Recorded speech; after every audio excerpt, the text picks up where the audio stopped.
Hey, and welcome back to my YouTube channel. It's just Kat. And as soon as I start talking, my dog starts whining. It's a whole different vibe today. I'm doing this video in midweek.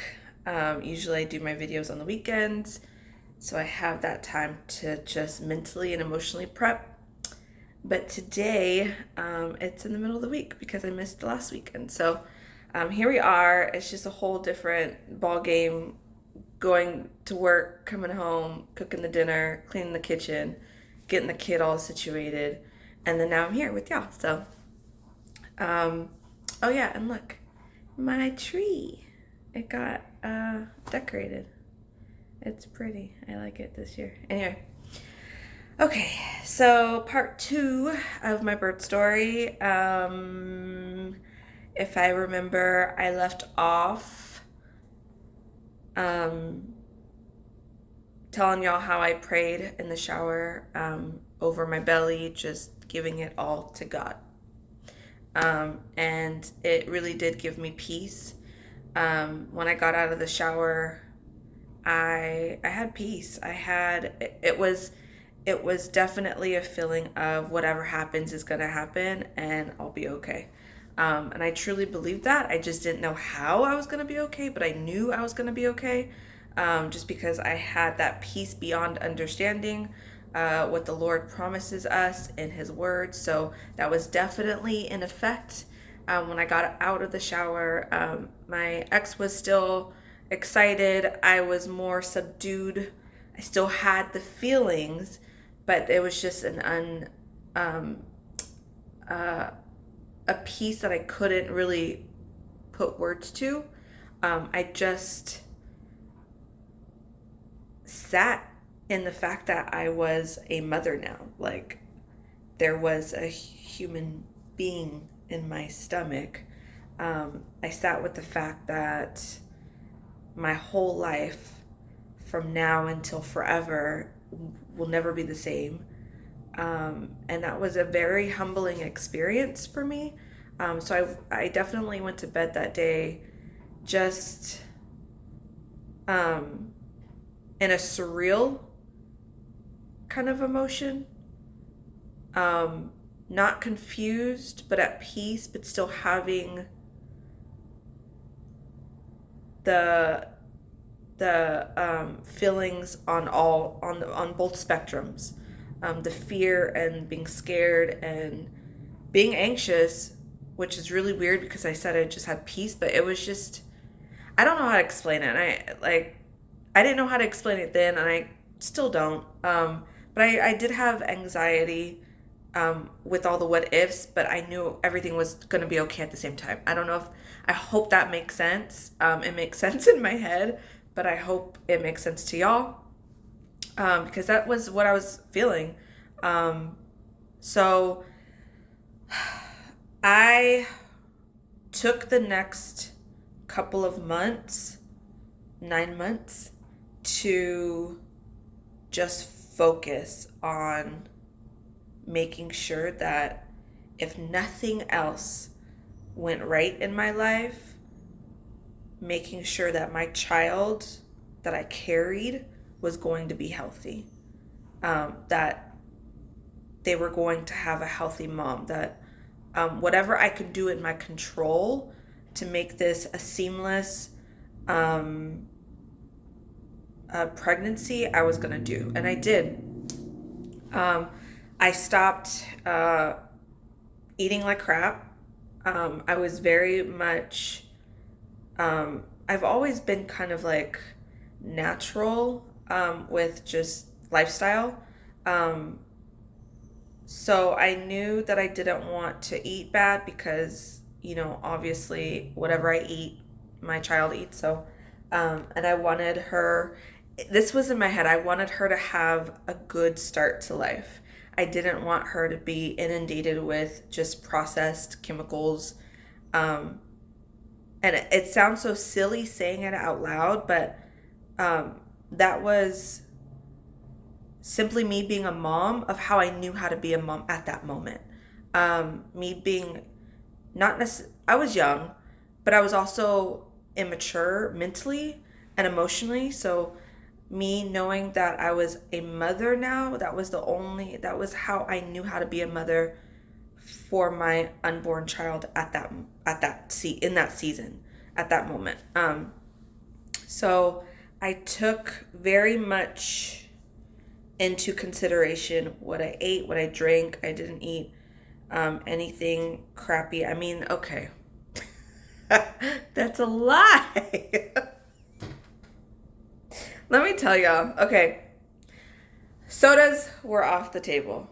Okay. I think I took like a sip or two of a soda just because I wanted like the carbonation. For the most part, I think like 80% of the time, I really did eat healthy. I'll tell you guys the 20% what happened. I worked at a daycare at that time, so it was just interesting that God had put me in a daycare prior. Like I was a nanny, and then I was a preschool teacher right after being a nanny, and it was almost like the Lord like set me up to just be in that zone around kids in the mode of taking care of another little human being. Like, so he very much was intertwined into this whole season of my life when I didn't know he was there before I even knew that he was there. Just because looking back, I can put together the pieces of the puzzle to be like, oh yeah, that makes sense. Like, I was a preschool teacher. It made me more in tune with what kids needed, and then I became a mom. Like, so, I was a preschool teacher. It provided, and I'm blessed. It didn't pay well. Didn't pay well. I mean, we obviously, like I told you the last video, we struggled financially, but it did provide me with flexibility, because we were a private Christian preschool, connected to a church. It like I had flexibility. I mean, I couldn't just leave, right, anytime I wanted, but for my scheduled appointments, if I wasn't feeling well, if I needed to go for a walk, anything that I needed, I was able to get. So I would go on walks during the day, like any time that I could get like a break, or even on my lunches, I would walk the block. It was a big block, so I walked it once. And I received a lot of support and a lot of love from the staff there. And even the parents, they were super invested into my well-being, which was a blessing because even though I felt alone, I wasn't alone, and I knew that, you know? I think you can feel alone, right? When you go home and you're kind of surrounded by just all the negativity, but in reality, when you kind of take a step back and think about the people that come in and out of your life on a daily basis, the people that ask you how you're doing, that show up with food, literally these parents showed up with bags of clothes that they've saved from their kids when they were a baby, or 1 or 2 or 3. I literally didn't have to pay or go shopping for any of my daughter's clothes for the first, I think, 5 years of her life. So the Lord definitely showed up. He gave me everything that I needed, and it was because I was in a place where I was meant to be in the season that I was in. Everything kind of aligned the way it was supposed to. And I thank God for that, because without that small community at the preschool, I don't know what I would have done. I would have been so lost. So, and them providing me with guidance and just tips of how to be a mom, and, look out for this, and make sure you check this out on Google. It was just, it was definitely needed, but a huge blessing, a huge blessing. So, and honestly, being there was, like I said, was a distraction from my home life. So I wanted to be there more throughout the day rather than be at home, because I did feel comfort, and I did feel like they genuinely cared about me and my child, and they did. And so, um, yeah, I mean, I'm kind of recalculating everything, um, of how much God, uh,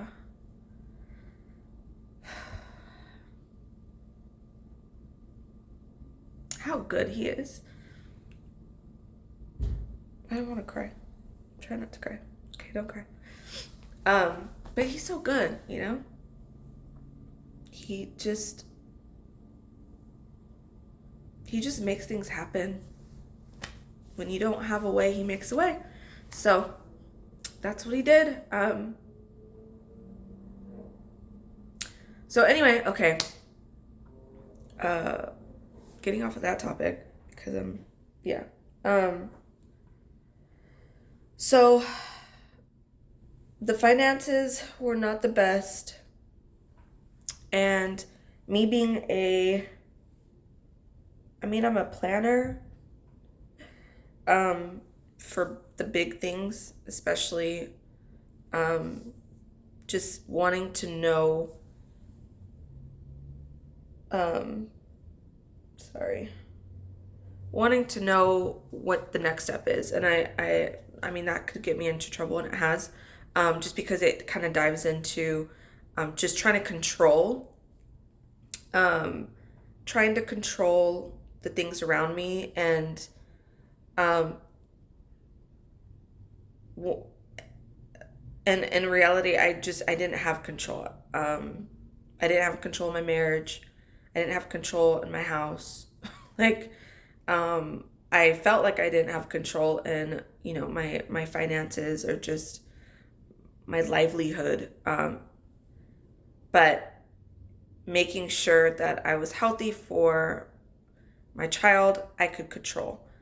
And I can also try and get ahead of the ball game when she was born. So, um, and at the time I didn't know it was a girl, but anyway. Um, so in my head I was like, okay, I need to find a daycare, right? I was at a preschool, but they did not take infants. Um, it started it went from like 2 years old to 5 years old. So I knew within that first 2 years, if I was going to stay in the area that I was living, I needed to find a daycare, and I knew what that meant. It meant a lot of dollars being spent every single month. Childcare, it's expensive now. 12 years ago, it was expensive then. Okay? And with, my ex going in and out of jobs, um, I was the only consistent, uh, person that was bringing in any income. And when I did the math wasn't mathing, and I knew that I couldn't afford daycare, um, and to be able to work full time, to take care of bills, and obviously the extra needs that my kid needed. So, um, I told myself when I left my hometown to go to college that I would never return. I don't know what kind. There was some animosity there, with just, I think, being around the familiar spaces, all my life, and having, history at some of the places and some of the people that I saw on a daily basis. And then the fact that my dad had passed away prior, like literally 2 weeks before I started college life. I wasn't ready to return. I didn't want to return. If I had my way, I would have never returned back to my hometown or the adjacent areas, just because of pride, of I felt that if I returned back home, I was letting myself down, and it meant that I was unsuccessful being successful away from family. And I wanted to prove to myself and other people that I could make a life away from them without any of their input, without any of their advice, without any of their help or assistance. And I failed, clearly, because of the marriage that I was in, and just making really bad choices up to that point. But needless to say, I found myself recontemplating returning back because I needed the help at this. Like, I was desperate. It wasn't it. I had to scrap pride and scrap all the feelings that I had, and it was now the situation, it wasn't about me. It was about making sure that my kid was going to be okay. Everything that I had put into place for myself kind of just fell by the wayside. Like, she became top priority, and if that meant that I had to suck it up and go back home, that's what it meant. And wherever the pieces landed, that's where they were going to land. So I remember calling my mom and telling her, like, hey, I can't afford to live out here. I was, like I said in the other video, I was living in areas around LA. And just the housing was just so expensive. And I couldn't do it. And so I was like, I'm going to need your help, at least for the next 2 years, for childcare. Are you willing? And are you able? And she was like, definitely, we'll work it out. Just come back home. That was it. And I said, okay.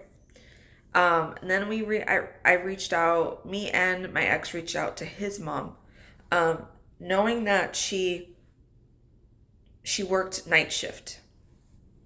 And I was like, okay, I'm over here making plans for other people, okay? But I'm like, if she works night shift, that means that she can take at least a couple of hours during the day to watch the kid while I'm at work. And then I don't know what we didn't know what the plan was going to be for my ex, but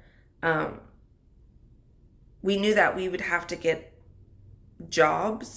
new jobs, moving back out there. But I knew that it was going to be easier for me, because everybody and their mom needs preschool teachers, because preschools are really understaffed.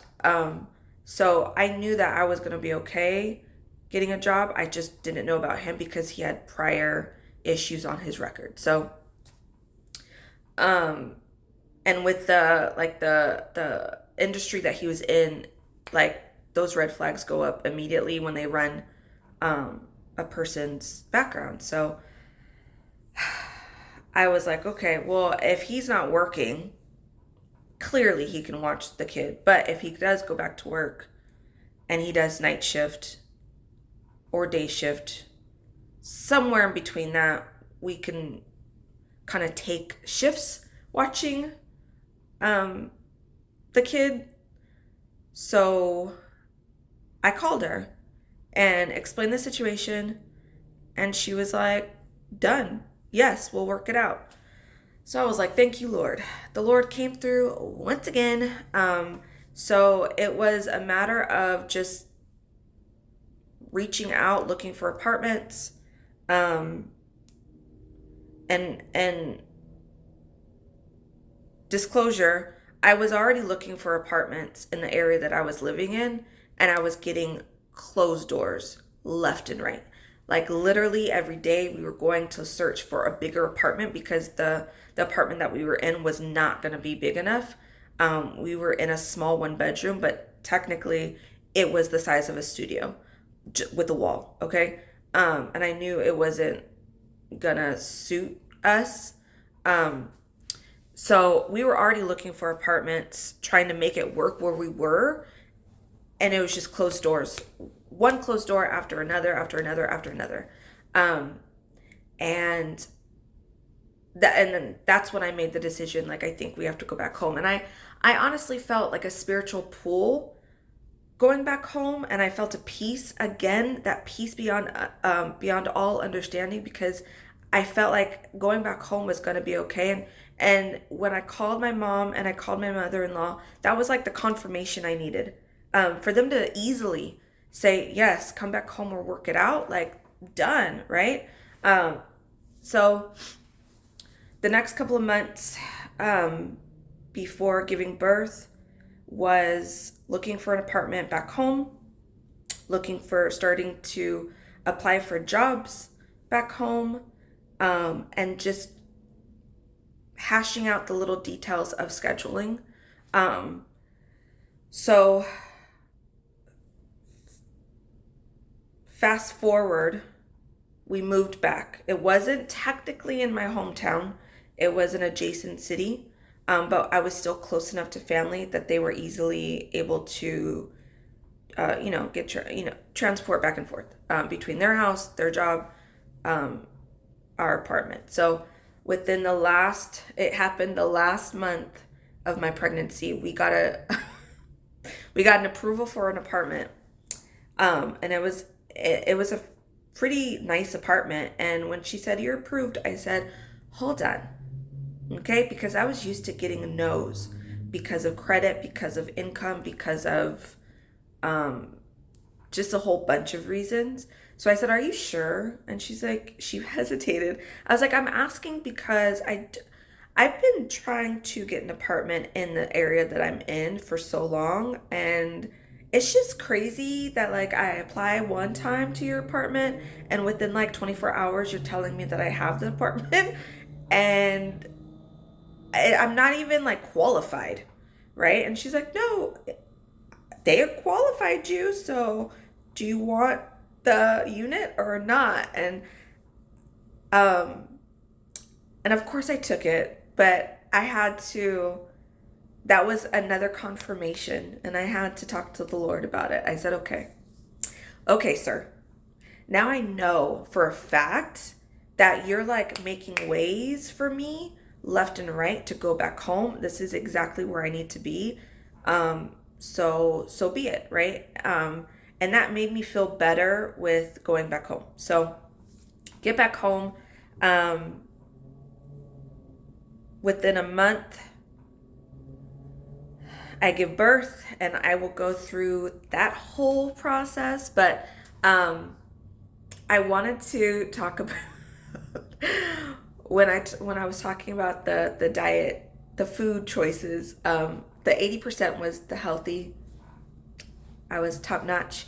The 20%, I didn't do so well. For some reason, and this is the end of the video, I'm just talking at this point, but I was stuck, let me tell you, stuck on McDonald's chicken nuggets with all the barbecue sauce. Sundays, McDonald's Sundays, without the nuts, sometimes with or without the chocolate syrup. And then I would get an order of their cookies. I think it was like 3 for $1. On top of that, I would order like a large fry. And then I would go in between that whole meal and like Wendy's spicy nuggets with their barbecue sauce and fries. And their shakes. Like there's like, the little, I don't know. They're the little ice cream cups. That's my my guilty the pregnancy pleasures that I had. I wasn't proud of it.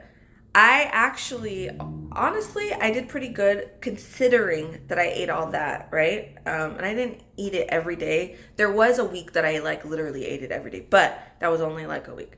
I ate it like I would say like every 2 weeks, once every 2 weeks, maybe more.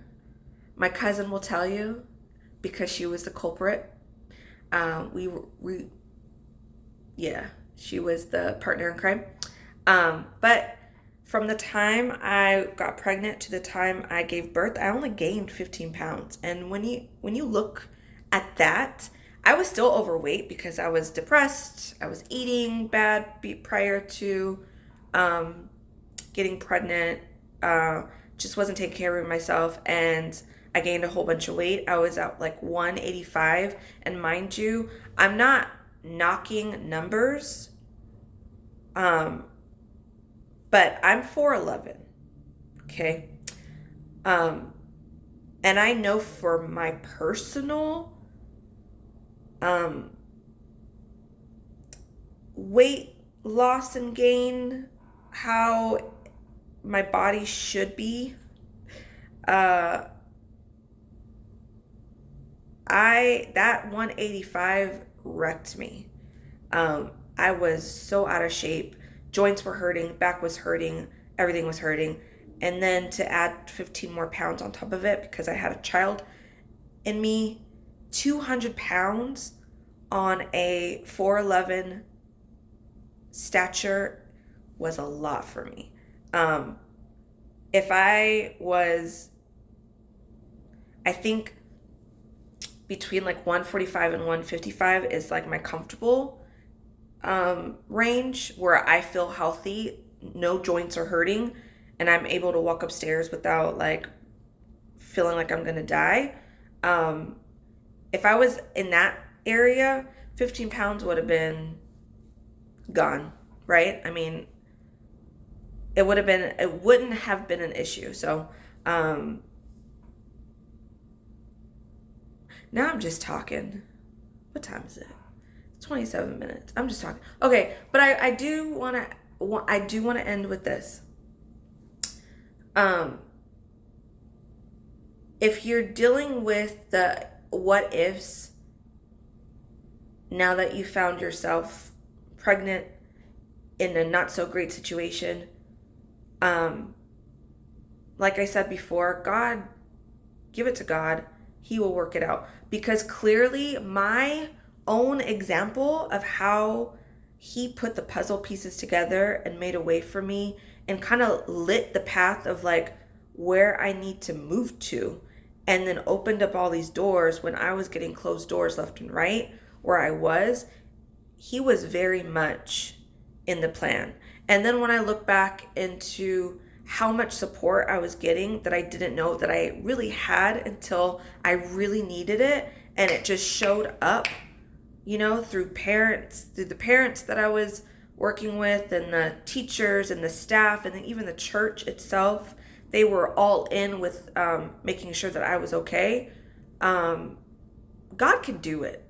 Don't ever hesitate to think that God will not pull up for you, because he will.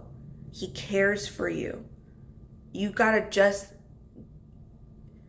let him know, like, I don't know what to do, but I have to trust you because I don't have anything else to go off of right now. And even saying that, that's okay. You're communicating with the Lord of the universe, the creator of the world, okay?